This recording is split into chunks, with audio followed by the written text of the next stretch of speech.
Hello friends, ಹೇಗಿದ್ದೀರಾ ಎಲ್ಲರೂ? Welcome to my channel friends. ಎಲ್ರಿಗೂ ಇವತ್ತೊಂದು ಟ್ರೆಡಿಷ್ನಲ್ ರೆಸಿಪ್ ಸಿಹಿ ತಿಂಡಿ ಮಾಡೋದನ್ನು ತೋರಿಸ್ತಾ ಇದ್ದೀನಿ. ಅಮ್ಮ ಮಾಡಿರೋವಂಥದ್ದು ನೋಡಿ. ಗೋಧಿ ಹಿಟ್ಟನ್ನು ಸ್ವಲ್ಪ ರಫ್ ಆಗಿ, ತುಂಬ ನೈಸ್ ಇರಬಾರ್ದು ಗೋಧಿ ಹಿಟ್ಟು. ಆ ಗೋಧಿ ಹಿಟ್ಟನ್ನು ಇಟ್ಕೊಂಡಿದ್ದಾರೆ ಅಮ್ಮ. ಅದಕ್ಕೆ ಬೆಲ್ಲನ ಈ ರೀತಿ ಪುಡಿ ಮಾಡ್ಕೊತಾ ಇದ್ದಾರೆ ಚಾಕಿಂದ. ನೋಡಿ, ಇಷ್ಟು ಸಣ್ಣಗೆ ಪುಡಿ ಮಾಡ್ಕೊಂಬಿಟ್ಟು ನೋಡಿ, ದಪ್ಪ ಚಪಾತಿ ಮಾಡ್ಕೊಂಬಿಟ್ಟು ಈ ಥರ ಇದನ್ನು ಬೆನೆಸ್ಕೊತಾ ಇದ್ದಾರೆ.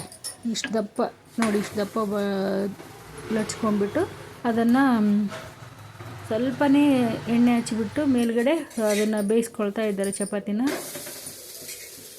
ಚಪಾತಿ ಬೇಯಿಸ್ಕೊಂಡ ನಂತರ ಮತ್ತೆ ಲಟ್ಟಿಣಿಕೆಲ್ಲ ಅದನ್ನು ಸ್ಮ್ಯಾಶ್ ಮಾಡ್ತಾರೆ. ಇದನ್ನು ಚೆನ್ನಾಗಿ ಬೇಯಬೇಕಿದು, ದಪ್ಪ ಇರುತ್ತಲ್ವ ಚಪಾತಿ. ಅದಕ್ಕೆ ನೋಡಿ, ಈ ಥರ ರೋಲ್ ಮಾಡ್ಕೊಂಬಿಟ್ಟು ಅದು ಮುರಿತಾ ಇರುತ್ತೆ, ದಪ್ಪ ಇರುತ್ತಲ್ವ ಚಪಾತಿ ಮುರಿತಾ ಇರುತ್ತೆ. ಅದನ್ನು ನೋಡಿ ಈ ಥರ ಮಾಡ್ಕೊಂಬಿಟ್ಟು ಲಟ್ಟಣಿಕೆಯಿಂದ ಈ ಥರ ಸ್ಮ್ಯಾಶ್ ಮಾಡ್ಕೊತಾರೆ ಇದನ್ನು. ಯಾಕೆಂದರೆ ಮಿಕ್ಸಿಗೆ ಹಾಕಬೇಕಾದ್ರೆ ಚೆನ್ನಾಗಿ ಪುಡಿ ಆಗಲಿ ಅಂತೇಳ್ಬಿಟ್ಟು ಈ ಥರ ಲಟ್ಟಣಿಕೆಯಿಂದ ಸ್ಮ್ಯಾಶ್ ಮಾಡ್ಕೊತಾರೆ ಚಪಾತಿ ಮಾಡಿರೋ ಚಪಾತಿನ ಎಲ್ಲನೂ. ಫ್ರೆಂಡ್ಸ್, ನಮ್ಮ ಚಾನಲ್ಗೆ ಸಬ್ಸ್ಕ್ರೈಬ್ ಆಗಿ ವಿಡಿಯೋಸ್ ನೋಡಿ ಫ್ರೆಂಡ್ಸ್, ಸಪೋರ್ಟ್ ಮಾಡಿ. ವಿಡಿಯೋ ಇಷ್ಟ ಆದರೆ ಒಂದು ಲೈಕ್ ಕೊಡಿ ಫ್ರೆಂಡ್ಸ್. ನೋಡಿ, ಈ ಥರ ಸ್ಮ್ಯಾಶ್ ಮಾಡಿಕೊಂಡು ಮತ್ತು ಇನ್ನು ಸ್ವಲ್ಪ ಅದನ್ನು ಮತ್ತೆ ಸ್ಮ್ಯಾಶ್ ಮಾಡ್ಕೊಳ್ತಾ ಇದ್ದಾರೆ ಲಟ್ಟಣಿಕೆಯಿಂದ.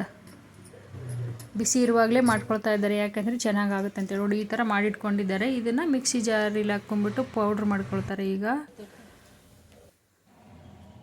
ನೋಡಿ, ಮಿಕ್ಸಿ ಜಾರಿಗೆ ಹಾಕಿ ಅದು ತುಂಬ ನೈಸ್ ಅಂದರೆ ತುಂಬ ಇದೆಲ್ಲ ಸ್ವಲ್ಪ ತರಿ ಇರುತ್ತೆ. ಇದು ತುಂಬ ನೈಸ್ ಆಗೋಲ್ಲ, ಅದಕ್ಕೆ ಇರುತ್ತೆ. ಇದರಲ್ಲಿ ದಪ್ಪ ಇರೋದೆಲ್ಲ ತೆಗೆದು ಮತ್ತೆ ಮಿಕ್ಸಿಗೆ ಹಾಕ್ಕೊಳ್ತಾರೆ ಇನ್ನೊಂದು ಸರ್ತಿ.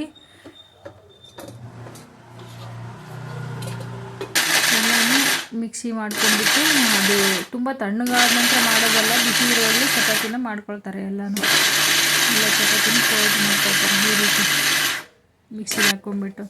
ನೋಡಿ, ಈ ರೀತಿ ಇಟ್ಕೊಂಡಿದ್ದಾರೆ ಎಲ್ಲನೂ. ಇದಕ್ಕೆ ಪುಡಿ ಮಾಡಿಟ್ಕೊಂಡಿರೋಂಥ ಬೆಲ್ಲ ಎಕ್ಸ್ಟ್ರಾ ಇನ್ನು ಸ್ವಲ್ಪ ಹಾಕಿದ್ದು ಆಲ್ರೆಡಿ ಮಿಕ್ಸ್ ಮಾಡ್ತಾ ಇದ್ದಾರೆ ಅಮ್ಮ.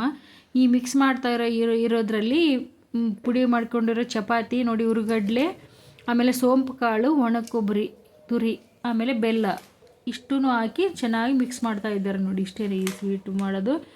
ನೋಡೋಕ್ಕೆ ಸುಲಭ ಇದೆ, ಇದು ಮಾಡೋಕ್ಕೆ ಸ್ವಲ್ಪ ಟೈಮ್ ತಗೊಳುತ್ತೆ ಫ್ರೆಂಡ್ಸ್ ಇದು. ಏಕೆಂದರೆ ಚಪಾತಿ ಮಾಡಿ ಸ್ಮ್ಯಾಶ್ ಮಾಡಿ ಮಿಕ್ಸಿಗೆ ಹಾಕಿ ಪೌಡ್ರ್ ಮಾಡ್ಕೊಳ್ಬೇಕಲ್ವ. ಅದಕ್ಕೆ ನೋಡಿ, ಇದ್ರ ಜೊತೆ ಏನು ಬೇಕು ಅನ್ಸಲ್ಲ ತಿನ್ನೋಕ್ಕೆ, ತುಂಬ ಚೆನ್ನಾಗಿರುತ್ತೆ. ಇದಕ್ಕೆ ಇದು 2-3 ದಿನ ಹಂಗೆ ಹೊರಗಡೆ ಇಟ್ಟು ತಿನ್ಬೋದು, ಚೆನ್ನಾಗಿರುತ್ತೆ, ಏನು ಹಾಳಾಗಲ್ಲ. ಫ್ರಿಜ್ಜಲ್ಲಿ ಇಡಬೇಕಂತೇನಿಲ್ಲ ಈ ಸಿಹಿ ತಿಂಡಿನ ಫ್ರೆಂಡ್ಸ್. ಇದನ್ನು ನೀವು ಒಂದು ಸರ್ತಿ ಮಾಡಿ ನೋಡಿ ಹೇಗಿತ್ತು ಅಂತ ಹೇಳ್ಬಿಟ್ಟು ಕಮೆಂಟ್ ಮೂಲಕ ತಿಳಿಸಿ ಫ್ರೆಂಡ್ಸ್ ನನಗೆ. ಸ್ವಲ್ಪ ನೋಡಿ ಫ್ರೆಂಡ್ಸ್, ಇದಕ್ಕೆ ಒಂದು ಸ್ವಲ್ಪ ತುಪ್ಪ ಹಾಕ್ಕೊಂಡು ತಿಂದರೆ ಸಾಕು, ಅಷ್ಟೇ, ಏನು ಬೇಕಾಗಲ್ಲ. ನೋಡಿ, ಈ ಥರ ಒಂದು ಚಿಕ್ಕ ಬೌಲಲ್ಲಿ ಹಾಕ್ಕೊಂಬಿಟ್ಟು ತುಪ್ಪ ಹಾಕ್ಕೊಂಡು ತಿಂದರೆ ತುಂಬ ಚೆನ್ನಾಗಿರುತ್ತೆ ಫ್ರೆಂಡ್ಸ್. ನೀವು ಒಂದು ಸರ್ತಿ ಮಾಡಿ ನೋಡಿ ಹೇಗಿರುತ್ತೆ ಅಂತೇಳಿ ಕಮೆಂಟ್ ಮೂಲಕ ತಿಳಿಸಿ ಫ್ರೆಂಡ್ಸ್. ಈ ವಿಡಿಯೋ ನೋಡಿದವರಿಗೆಲ್ಲ ತುಂಬ ಧನ್ಯವಾದಗಳು ಫ್ರೆಂಡ್ಸ್. ವಿಡಿಯೋ ಇಷ್ಟ ಆದರೆ ಒಂದು ಲೈಕ್ ಕೊಟ್ಟು ಕಮೆಂಟ್ ಮಾಡಿ ಸಿಹಿ ತಿಂಡಿ ಹೇಗಿತ್ತು ಅಂತೇಳಿ ನಮಗೆ ತಿಳಿಸಿ friends. Bye, thank you for watching.